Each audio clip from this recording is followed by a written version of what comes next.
Okay, so we're live again. I'm this may be just me doing it by myself, which is cool. I'm good with that. I'm good with that. My apologies. I have never been hacked before. But it speaks to the lesson that I am teaching this evening, which is what to do when you have a setback. And so this not only it will be seriously it'll be wonderful. Anyway, I'm grateful because I'm a champion. If I'm not anything else, I am a champion and I don't back down from drama. So let's keep going and let's just get into it. And I will bring up the PowerPoint. Um, yeah. Wow, y'all. What a night. Okay. All right. All right. So the message has gone out. Everybody who's on my email list, you should have gotten a message. The one that I sent was put out. And so let's keep going. All right. So on the path to personal transformation, you're going to hit a wall. Stuff is going to happen like tonight, like tonight's broadcast. But no worries. No worries at all. Let's get into this. The question is, what do you do? What do you do? And it speaks to why you are here. This is the chapter that we're working from in Bruce McArthur's text. A couple things I want to go into. I want to ask you. So, to that extent, to the stuff that just happened, what is your typical response to a setback in life? Do you sit down? Do you power through? How do you show up? And just if you just take a moment to just kind of think about that. We just had a perfect example. Those of you that were here when all of that craziness happened. How do you respond to setbacks? How do you show up? What happens for you? Do you power through? Do you sink? I mean, where do you go? Um, that's the question that we have to ask ourselves. I'm getting a text from my mom. Um, Hold on. Anyway, okay, just letting her know I fixed the link. 40 seconds. What is your typical response? And I can tell you that, from this experience for sure, was just like, oh, okay, something has happened. This is what I do on Thursday nights. I teach, period. That's the end of the story. That's the beginning of it. That's the end of it. I teach. And so that's what, if you find me doing anything, you're going to find me teaching. But the question for you is, when stuff happens, where do you go? What is how does your emotional demeanor change? Does it change? That's the question that you want to ask yourself. Um, and can you power through? Because sometimes things come and they can knock you for a loop.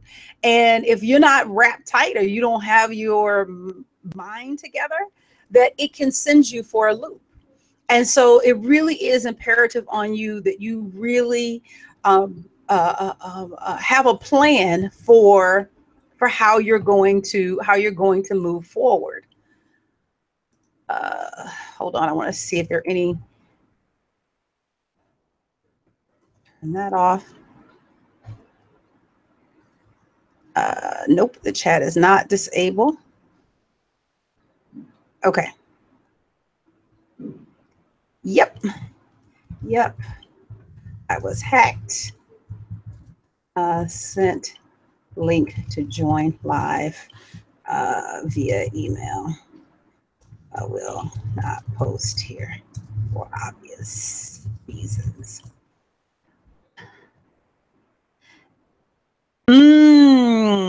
Jared, I hear that. He says, unfortunately, I default to an abandonment by the universe, emotional reaction. Andrea says, yep, something happened. I asked myself what happened. Then I powered through like you and the others who came back did. We got up, came back. Yep, yep, yep, yep, yep. All right, let's keep this thing going. Try to mess with me teaching. You must be crazy. You must be crazy. This is what I do. So our outline is pretty straightforward. Announcements, opening prayer, why universal law matters for you, the thing about obstacles, what happens when life happens, what to remember when life happens, and then Q&A. So you got to know your why. And I talk about this every week because I want you to know why I show up. I want you to know why after that nonsense that I immediately swung into action, created another link, sent another email out, and going on with my lesson. I want you to understand why this is that important to me. And so I want to tell you a little story, very, very brief, because my time got turned around with this, whatever that was. So this, in 1998, I went to a conference, our Panorama of Truth in Chicago, Illinois, and I saw this woman. Now, this is probably not the best picture because it's probably distorted just a little bit. This woman opened her mouth and changed my life. I have never been the same. And I don't know if you've ever had that kind of experience where a teacher can teach you and touch you at the deepest part of yourself. And I literally became a Mary Tumpkin groupie, and Reverend Dr. Mary Tumpkin groupie. And wherever she went, there I was. I figured out wherever she was going to speak, and I made it my business to be there. And so my goal is to do for you what she did for me.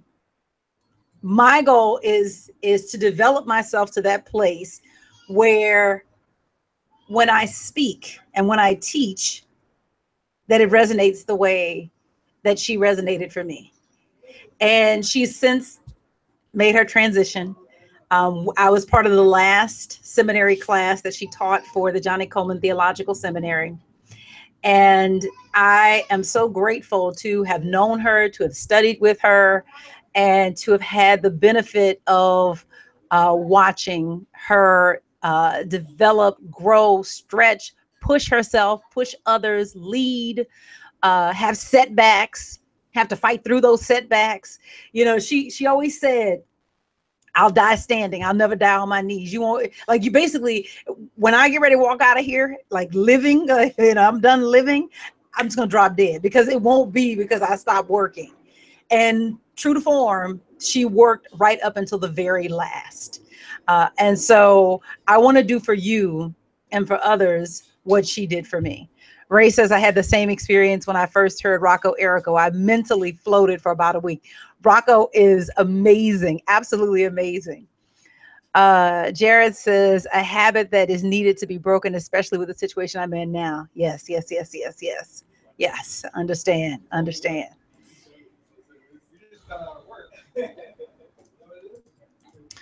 So this costs to do this. And so if this has blessed you, I ask that you consider making a gift at revsherri.com. And I want you to know that your support makes a difference. It is, I love doing this. I do it for free and have done it for free. But your support makes it easier to do. And so I thank you for anything that you decide to give. The way that this series works, there is a blog post which comes out on Thursdays, the Bible Hangout, which we're in right now, and there is the Universal Law Library. And I have to tip my hat to Olga Barnwell. Olga sent the most amazing book called You Were Born Rich. What I didn't know is that Bob Proctor taught that as a self-study course called, oh gosh, I don't know what it's called. Anyway, I tracked that puppy down. It is in the Universal Law Library. It's free. He made it available free online. So all I did was just pull the embed codes, and it's in the Universal Law Library. And it is an incredible free course. The workbook is there, so you can actually follow the self-study course, and then you have the book. So thank you, Olga, because that tip sent me on a goose chase to find the rest of what was available. And so I encourage you to go take a look at it, take advantage of it. It's free. And if any of you have followed Bob Proctor, you know that he is the real deal. He's been doing this type of work for over 50 years, and he is one of the best at it. And so you can really learn from this incredible material that he's made available for free through his site. And I've collected, as we've been collecting things for the Universal Law Library. If you find a resource that you want to send that you think will be helpful to those of us in the Bible Hangout, please do send that. We would be grateful, to include that. This is user-generated content, so I find stuff, you find stuff, and we all build it together. Not next week, but in 16 days, I will be in Virginia Beach, Virginia, at the Unity Church of Tidewater, speaking as a part of the as a part of the Metaphysical Bible Gathering and the Fillmore Festival on Friday the 22nd. So if you are in that area, I would be so honored to see you. I hope that you will decide to join me. It would be a blessing to meet you and to break bread with you. My book is available. It's available for print on demand. The Kindle file, a little bit of a delay, but it will be updated, and you can grab a copy from Amazon.com. And I ask that you leave an honest review on Amazon. It will help with sharing the information with other people and letting them know and letting them help decide if the book is actually for them or not. The scripture for this series is, "Do not think that I have come to abolish the law. I have come not to abolish, but to fulfill." And the scripture is Matthew 5:17. And so let's just take a moment to just relax and simply be in this space right now. We are here. We are present. We are grateful for all that the Spirit has given us. And we are thankful for what the Spirit wants to do through us. And we're opening our hearts and our minds to everything that God has, that we will not be deterred by any obstacle, that we will move forward. As Paul said, "Forgetting everything, I press forward toward the mark of the high calling on my soul, that I am undeterred." And I pray that prayer for myself individually and for all of us collectively. May we ever move forward knowing that we are divinely guided and protected. In the name and nature of Jesus the Christ, it is so, and so it is. So we see this card every week, why universal law matters for you. So here's the thing. We just experienced this. Setbacks happen. And you need a spiritually sound approach to them. Because the thing is just that the law of gravity doesn't turn off when you have a bad day, neither do the laws of like begets or like attracts turn off. They are perpetual. They are absolutely perpetual. And so you need a sound way to show up for those moments. And, setbacks come in a lot of different ways, meaning the setback can be a health challenge. Maybe you have been making progress, but then things start to slip. Or maybe you've been in a pattern of behavior and you thought you had it licked. And then something came along to let you know, like, you're not as far along as you think you are. It is, setbacks happen. That's simply the bottom line. And you need a way to show up that allows you to keep moving forward. Our responsibility is to express the presence of God that indwells us. That's who we are. That's what it's about. And we are, I should say required, but our purpose is to evolve the presence of God out of us into expression. And our lives are directed. Something that Bruce says in chapter 10 that I thought was powerful is that we're made in the image likeness. So we attract what we are, which is spirit. And so we're constantly attracting experiences to us to draw out the light that we really are. And so every experience is there to draw out who we really are. Every setback and every move forward, they're both the same. Meaning that they both come to draw something good out of us. How will we show up? And that's the responsibility that sits in our hands. And so with universal law is that it doesn't turn off. It's not like, I'm having a bad day, so the law of gravity gives me a break and lets me go, right? No, I am ever attached to this planet or to whatever I'm walking on, whether I'm in a building, but I'm ever attached by the law of gravity. It doesn't turn off for any reason, and neither do any of the other universal spiritual laws turn off. So when I'm having a bad day, when I've had a setback, when things have just not gone the way that I wanted them to go, the question is, how do I show up in a way that is empowered and in a way that is showing up as a victor and not a victim? And so that's the responsibility that we have as spiritual beings to show up for our world. That's what we have to do.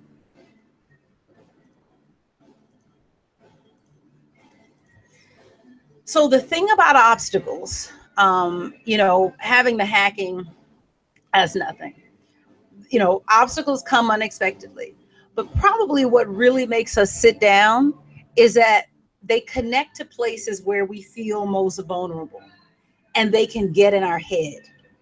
And when they get in our head, we need a way to get out of that headspace.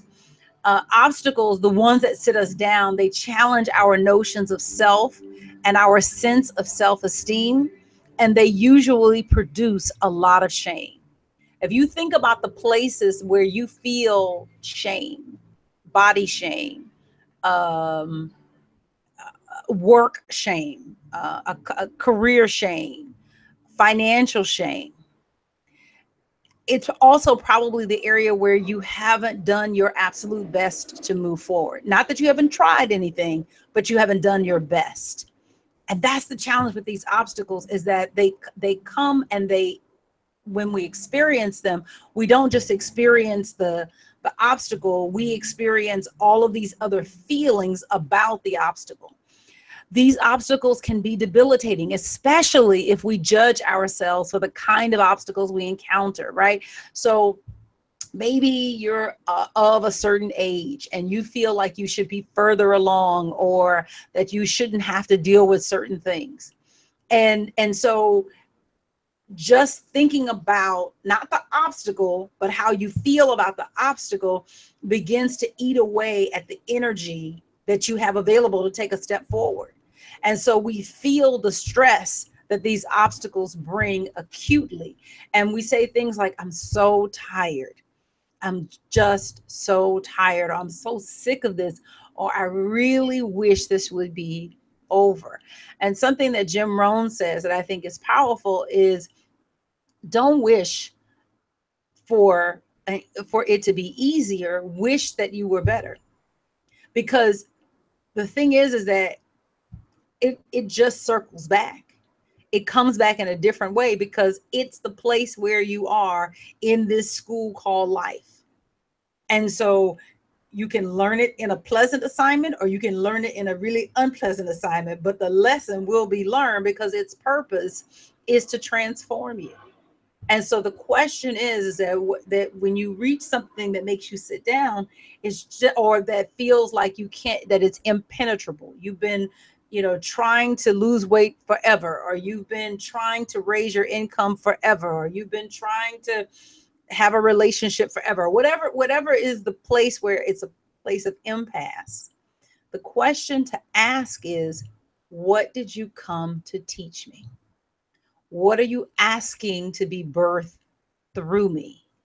And if you can sit with that question, if you can allow that question to come through and really listen for the answer, you can be free. It really is true that once you get the lesson, you get the blessing. Once you get the lesson, you get the blessing. It is, how should we say, it's law. You can trust it. You can take it to the bank. That's how this thing works. And so every obstacle that comes, as my friend Tommy would say, is really an opportunity. And it's an opportunity for something beautiful to be born inside of you and then birth out into expression.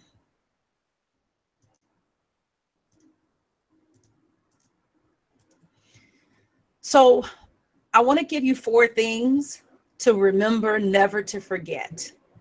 And the first is that you are made in the image of spirit. You are made in the image of spirit. Now, your experience may make this truth hard to see or believe because you may be going through a very human feeling experience right now. Nothing that happens to you changes who you are spiritually, even your unbelief. So you may say, you know what, Reverend Sherri, I just don't agree with this idea that I'm a spiritual being. I've had this happen to me, that happened to me, and you don't know what I've been through. And I tell you, even in that unbelief, it doesn't change who you are spiritually, that you are made in that image likeness. The moment you acknowledge your spiritual origin, it asserts itself. The moment you acknowledge your spiritual origin, it asserts itself. So it moves according to your acknowledgement of it. If you will simply, in the midst of whatever it is that you're going through, if you will simply begin to say, I am a spiritual being, and this cannot master me. I am a spiritual being. This cannot master me. It will begin to move the forces of the universe to solve whatever it is that sits in front of you. That's just the way that it works. And so when you have to sit down, it's okay to sit down. I want you to remember that I am endowed with all the attributes of my creator. Nothing shall be impossible for the one who believes. You know, I wrote that I hike, and then I realized I had to correct myself. Is I used to hike, and I'm not gonna blame it all on Jordan, but I'm gonna say it's not that easy to hike with a toddler. And sometimes I would hit inclines that would make me go, I gotta stop for a second. And especially if I feel bad because I might be with a group and I'm like, hang on, guys, hang on. I need like a few seconds. Because it would be an incline that makes it feel like, okay, I don't know if I'll be able to make it through. And then mentally I know how much longer I have before I can get to the other side, or before I'm done, right? I have a sense of like how long this hike is gonna take. And the thing is that that it's okay to sit down. It's not okay to just stop forever. And the thing is that all defeat, or all, I can't call it really defeat, but all setbacks are temporary until we make them permanent. All setbacks. If you have tried to lose weight and failed, temporary. If you have tried to increase your income and failed, temporary. If you have tried to grow your business and failed, temporary. If you've tried dating and still didn't find anybody that was right for you, temporary. It's only permanent when we stop trying. It's only permanent when we stop trying. And so how we respond to setbacks determines how quickly we move towards success. And so we need a way to shake off the energy of a setback so that we can take that step forward, and that we can take that step forward with enthusiasm. Um, Constance says she can't hear me. Oh no, Constance. All right, I'm registering on my end, so I'm just drama, I tell you. Okay, great. Alita said, okay, great. All right. So Constance, maybe it's on your end. Ray and Alita said that they can hear me. Oh, I love that. Alita says, what did you come to teach me? And I can't wait to see what good is going to come out of this. Yes, yes, yes, yes, yes. The second thing I want you to remember, never to forget, is you have a movable awareness. Sit with that. You have a movable awareness. Sometimes, often, a lot of times, sometimes all the time, something happens and we feel like we can't pull our attention away from it.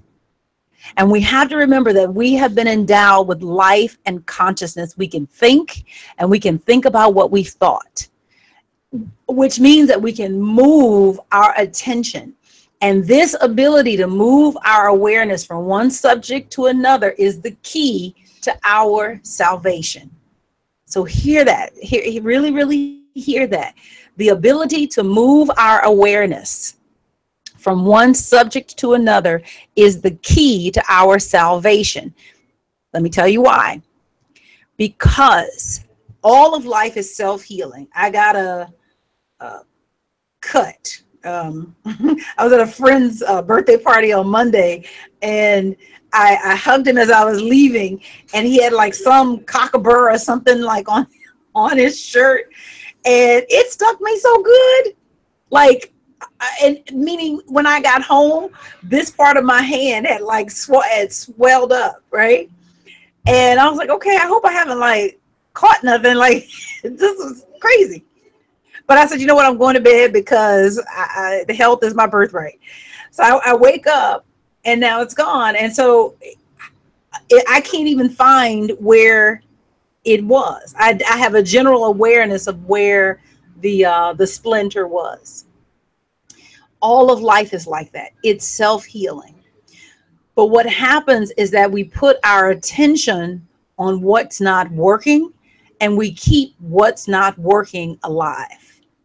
We put our attention on what's not working, and we keep what's not working alive. So that we have to remember that I can move my awareness. So sometimes when you're sitting and you're looking at the relative who is like that, on your last nerve, when you are noticing all the things that are not working. You're in your house and the house is not as clean as you would like, right? Or any of that, right? And so the thing that you have to do is to remember, I can move my awareness. I don't have to pay attention to this. I don't have to give all of my attention to it. That I can pay attention to something else. And so when when I'm hiking and I hit that place where it feels like I can't move forward, the way that I move forward is that I take my attention off of the feeling of not being able to move forward and put it on the understanding that I can move forward, that I've done this hill before. Yeah, it's tough, but I can get through it. And so this is what we are able to do. And we have to keep that in mind. We have to make that ever present in our minds, that I have a movable awareness, and that I don't have to lock my attention on this. And if I take it off of it, it will give the universe an opportunity to heal it. It will give the universe an opportunity. I may get an idea of how to get my house clean without all the stress that I think that it's going to take. I may get an idea on how to move my business forward, that as long as I'm looking at how it's not moving forward, that idea can't come to me because my attention is not open for it. My heart is not open for it. So always remember never to forget that you have a movable awareness, and that is the key to your salvation.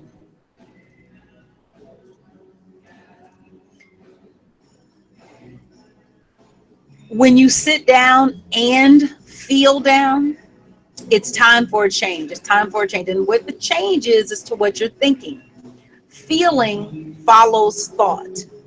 So you don't wait until you're in the moment of feeling down to make the change or to move the awareness. When you're in it, you're doing the best you can with what you have. You choose now. Choose today what you will think about the next time you feel down. Choose today. If you're in a pattern, so Jarrett, you said something I thought was powerful. Went to the wrong screen. You said a habit that is needed to be broken, especially with the situation I'm in now. you choose now how you're going to respond. So when this happens, I'm going to feel X, or I'm going to feel, when this happens, I'm going to think about X. And you decide today. So you choose your coping mechanisms ahead of time, and then you rehearse them. I won't be able to do this justice because I heard it and I didn't do the research on my own, but they talked about when NASA gets ready to, the obstacle is the way. This is Ryan Holiday. He in his book, The Obstacle is the Way, he talks about NASA and how NASA gets rockets into the air and how they prepare the astronauts.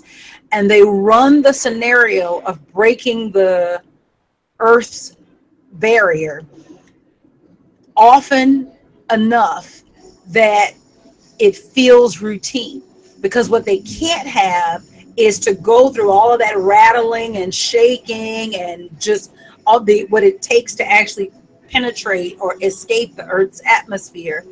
And it is frightening. And what they're trying to get rid of is that fight or flight response in the astronauts' heads.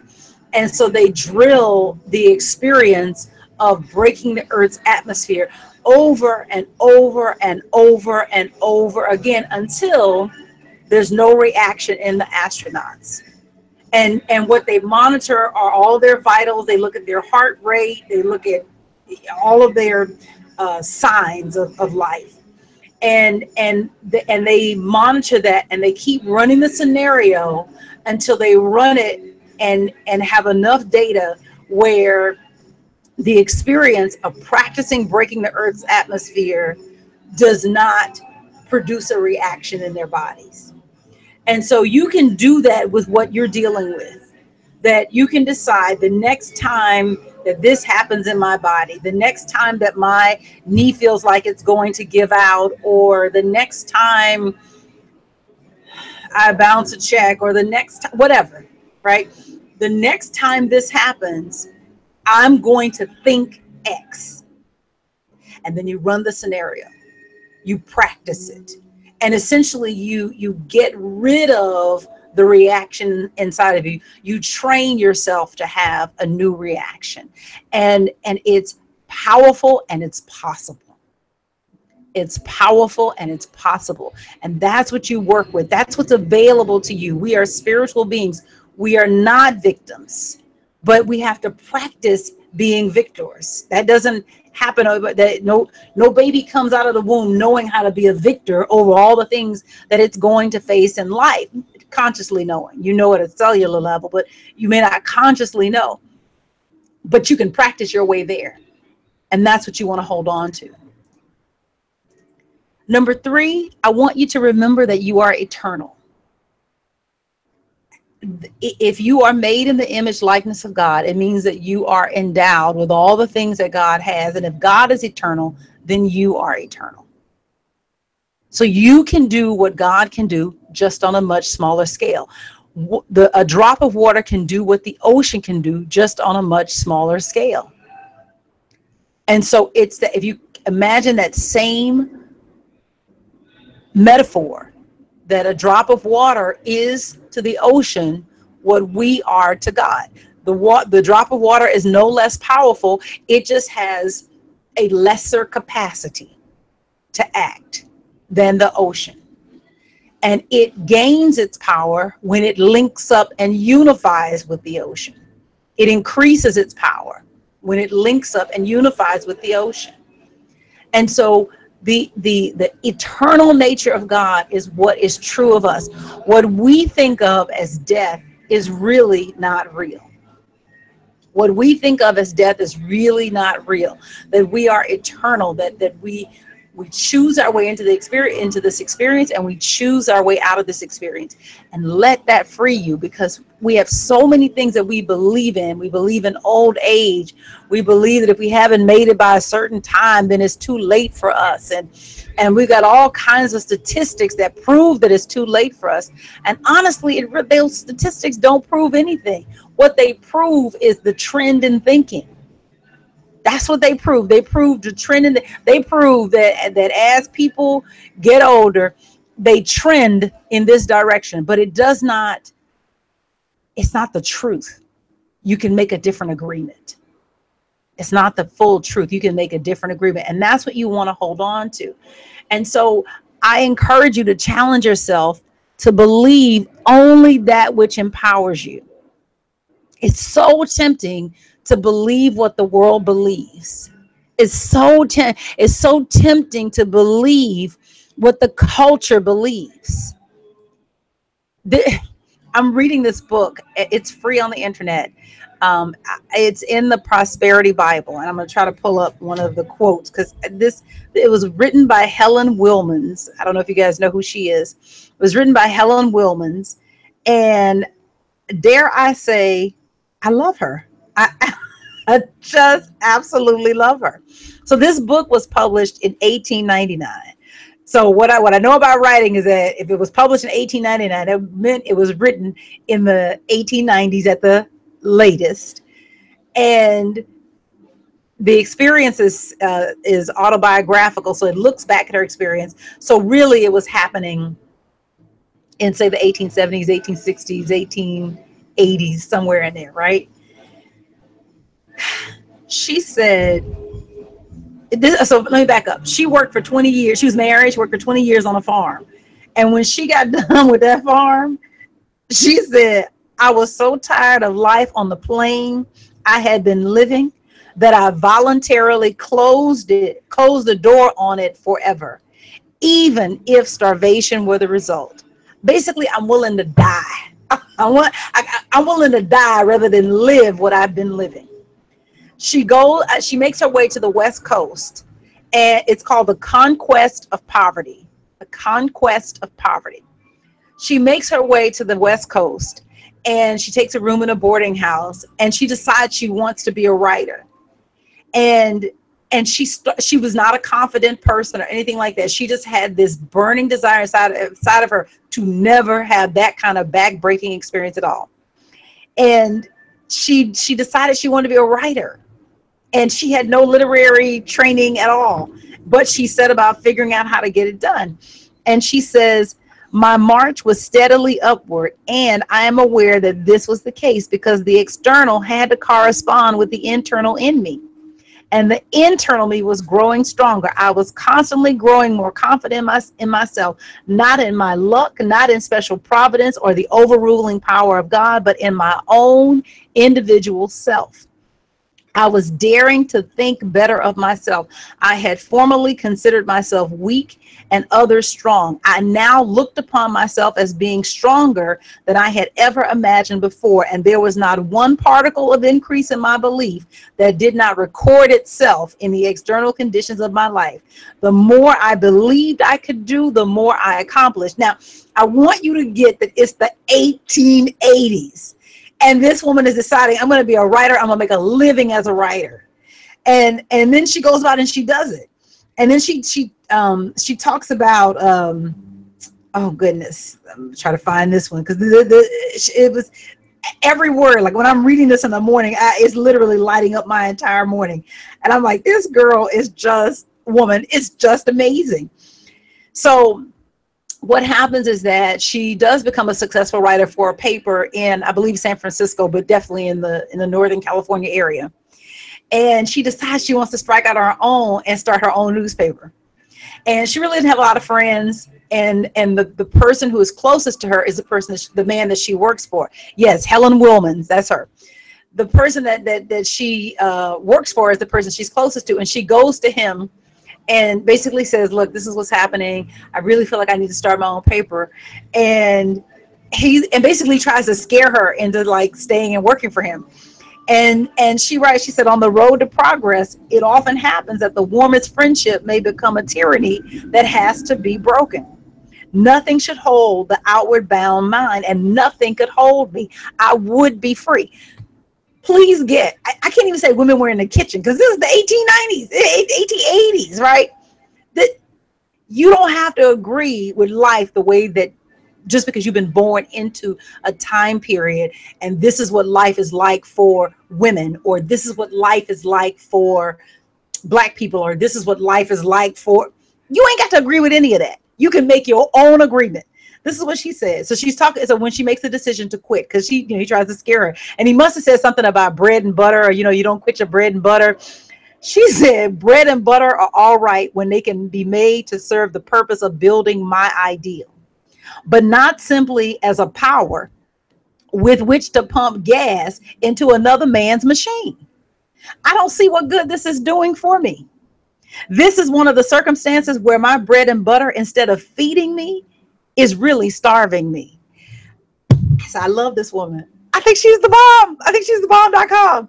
So you got to challenge yourself to believe only that which empowers you. It's so easy to believe what the masses believe. They got news reports, they got statistics, they've got evidence of why you should believe what the 97% believe. And as Jim Rohn says, walk away from the 97%. Decide what you are going to believe. Disagree with the known universe. You can do that. I loved Reverend Johnny's story. When other women were fighting and crying and trying to be heard, she was busy founding a mega church. You don't have to agree with anything that does not serve your ideal. If you have an ideal in your heart and you don't see the precedent for it, then it's probably meant for you to establish it. And so it's best you get about the work of establishing your highest ideal. The last thing I want to give you is that you can always make a new choice. We have free will. Your will is greater than any other influence in your life. We put a lot of belief in where we come from, who we were born to, what we've been through. You don't know what I've been through. I've been mistreated. There was a woman who, a long time ago, belonged to a church who had been trafficked, and she was, sex trafficked, and she, and that was something that held her back, and she felt like, you don't know what I've been through, and I was held against my will. And sometimes we feel like the things that have happened to us make us who we are. But that's the difference between standing in your story and standing on your story. When you stand in your story, then it's all the stuff that happened to you.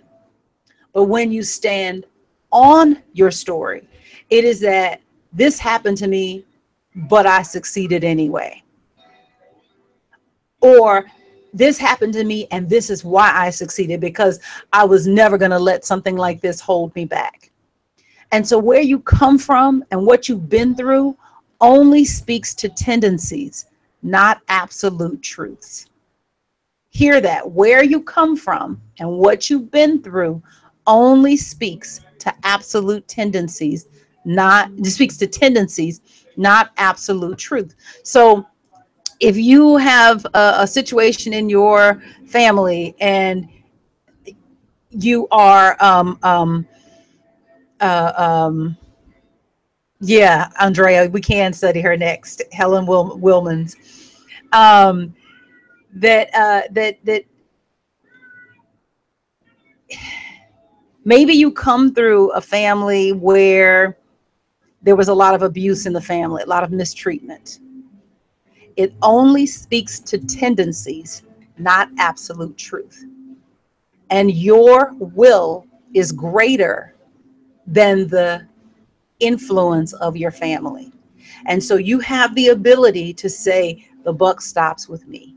It ends at this generation. You have the ability to do that. You also have the ability to say, this won't happen. I know this is happening to other people in the family, but this won't happen to me. You have the ability to say that, to declare that for your experience. Perhaps everybody in your vicinity is poor and the value is on being poor, meaning that the rich are filthy, the money is filthy, all that. You got all these negative issues about money. It only speaks to tendencies, not absolute truth. And so what you want to begin to do is to declare what you want to be true, and you can make a different choice. Will it be simple? Yeah. Will it be easy? Not necessarily. That's where the work is. I Reverend Johnny, if you read her writing, if you read like It Works If You Work It, sometimes you will hear her talk about, people not thinking that a woman could preach. She doesn't, not a lot, but it lets me know that it wasn't that it didn't impact her. She overcame it.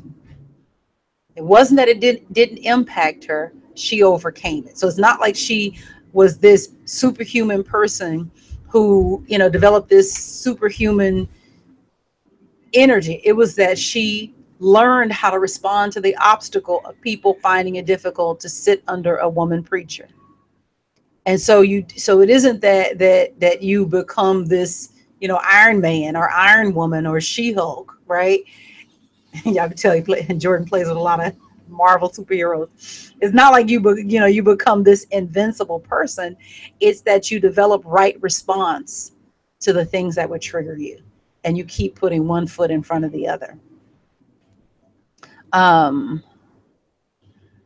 Constance says, I definitely can share that with the ladies. When you stand in your story, you are subject to setbacks. When you stand on your story, it can catapult you to new heights. Yes, yes, yes, yes, yes, yes. Let me give you one more thing. So you can change direction today. You're never stuck. You can change direction today. And it's a matter of choosing. I choose a new direction. I may have been living with something for 60 years. I choose another direction. I have, my free will doesn't go anywhere. It's always with me, and I choose better. So I want to just take a 60-second pulse and ask you, what did I miss? I just gave you 4 things. They were from this chapter. But what other things should we remember never to forget when we have a setback? What else should we remember never to forget when we have a setback? I want to hear what you use to respond to life setbacks.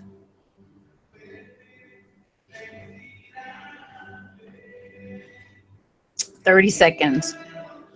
What other things should we remember never to forget?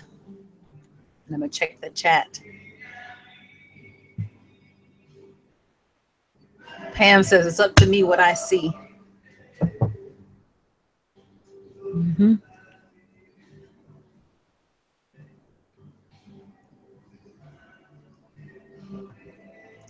Did I miss anything? 5 seconds.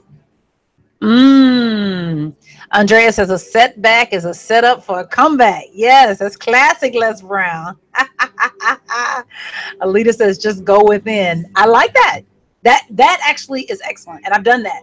I've done that where, like, if it has my attention, and I'll just take a moment and just get I just need 5 minutes, set a timer, and just quiet my mind. So yes, I agree. Constance says, a setback is the universe letting me see where I'm at. I love that. That's the perspective. I love that. I love that. Yes, yes, yes, yes.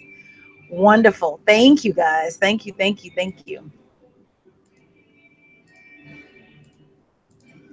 So it really is time to do something. And what I really recommend is decide right now that you will not turn around at the next obstacle. I had a non-negotiable when I would hike, which was that I would finish the trail. So if I had to limp and crawl, I was going to finish the trail no matter what. And we need that same kind of resolve when we're really going for our dreams, because things happen that can really make us turn around. It gets too hard. It gets too complicated. We don't know what to do next. We don't have the resource, or we believe we don't have the resources that we need. And it's now. You don't decide in the moment. So I learned that from Reverend Mary. You don't figure it out in the moment. You decide ahead of time. So decide right now that you're not going to turn around at the next obstacle. And then the question I have is, what can you do with what you heard tonight? And when we finish, just take 60 seconds and make a plan with this info so you can keep moving forward. You need an action plan. And if you just take a few minutes, 60 seconds is enough. What am I going to do differently? and make an action plan so you can keep moving forward. And then if this blessed you, subscribe to my YouTube channel, share this video with someone who can benefit from this information. And I thank you guys for tonight. This was such a wonderful experience of moving forward no matter what. No matter what.